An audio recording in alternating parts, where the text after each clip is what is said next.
उत्तर प्रदेश की ग्राम पंचायतों को लेकर इस समय प्रदेश भर में चर्चा अपने चरम पर है। और गांव की चौपाल हो, चाय की दुकान हो या फिर खेत की मेड़, हर जगह एक ही सवाल गूंज रहा है कि आखिर पंचायत चुनाव समय पर होंगे या नहीं।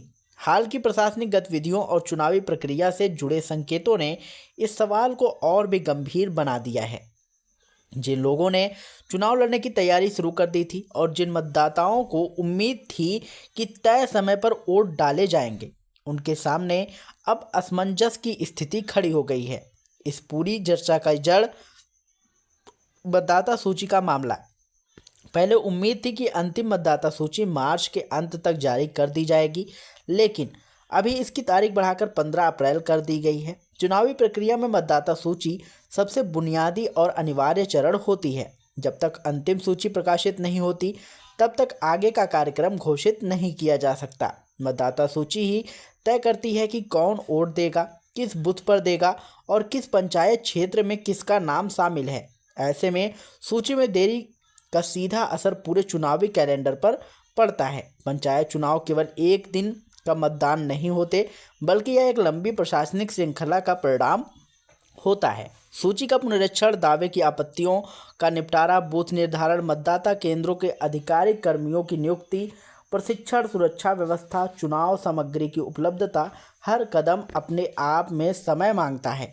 अब जब अंतिम सूची अप्रैल के मध्य में आएगी, तो प्रशासन के सामने बेहद सीमित समय बचेगा। ग्राम पंचायतों का वर्तमान कार्यकाल 26 मई को समाप्त हो रहा है। नियमों के अनुसार इसके पहले नई पंचायतों का गठन होना चाहिए, लेकिन व्यवहारिक स्थिति यह संकेत दे रही है कि समय का अंतर बहुत कम रह गया है। सूत्रों के मुताबिक कर्मचारियों पर इस समय कई प्रकार के सरकारी कार्यों का दबाव है।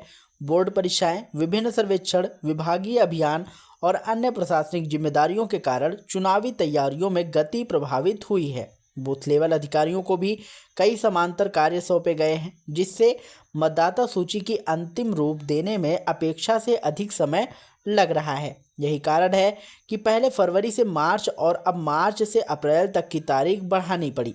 एक और अहम पहलू है आरक्षण प्रक्रिया। पंचायत चुनाव में सीटों का आरक्षण तय करना एक संवेदनशील और कानूनी रूप से बाध्यकारी प्रक्रिया है।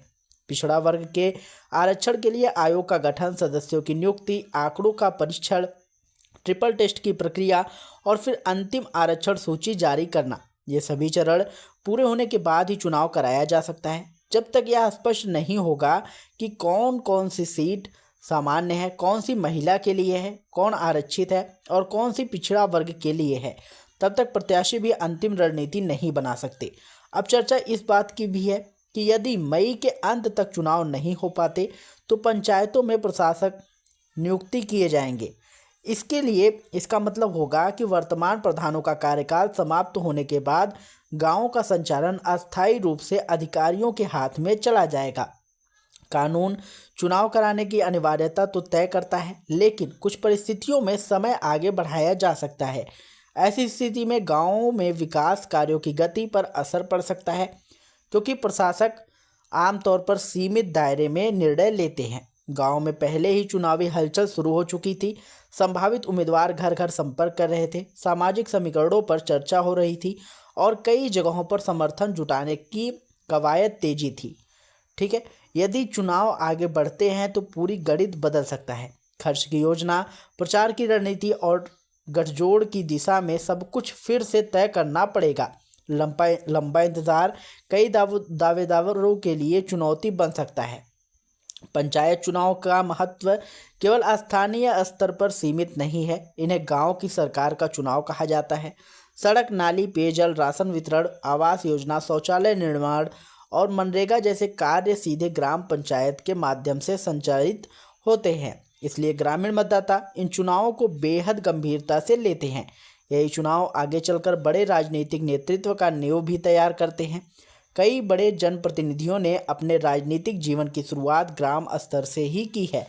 प्रशासन के सामने चुनौती केवल चुनाव की तारीख तय करने की नहीं है, बल्कि पूरी प्रक्रिया को निष्पक्ष और शांतिपूर्ण ढंग से संपन्न कराने की है। सुरक्षा बलों की उपलब्धता, परीक्षा कार्यक्रमों का टकराव, मौसम की स्थिति और त्योहारों का कैलेंडर, इन सभी पहलुओं पर विचार करना पड़ता है। इसलिए निर्णय केवल राजनीतिक इच्छा पर नहीं बल्कि प्रशासनिक तैयारियों की वास्तविक स्थिति पर निर्भर करता है।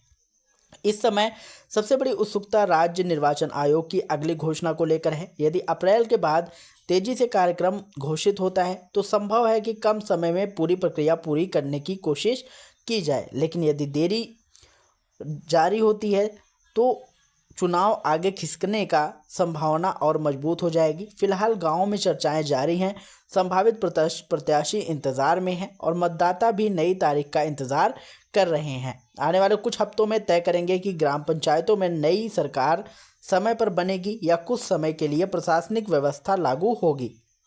जैसे ही आधिकारिक घोषणा और तस्वीर पूरी तरह साफ हो जाएगी, अगर आप अपने गांव, पंचायत और उत्तर प्रदेश की राजनीति से जुड़े हर बड़ी और छोटी अपडेट पाना चाहते हैं तो आप इस चैनल को सब्सक्राइब जरूर कर लीजिएगा, क्योंकि यहाँ पर हम आप लोगों के लिए हमेशा ऐसी वीडियोस लाते रहते हैं।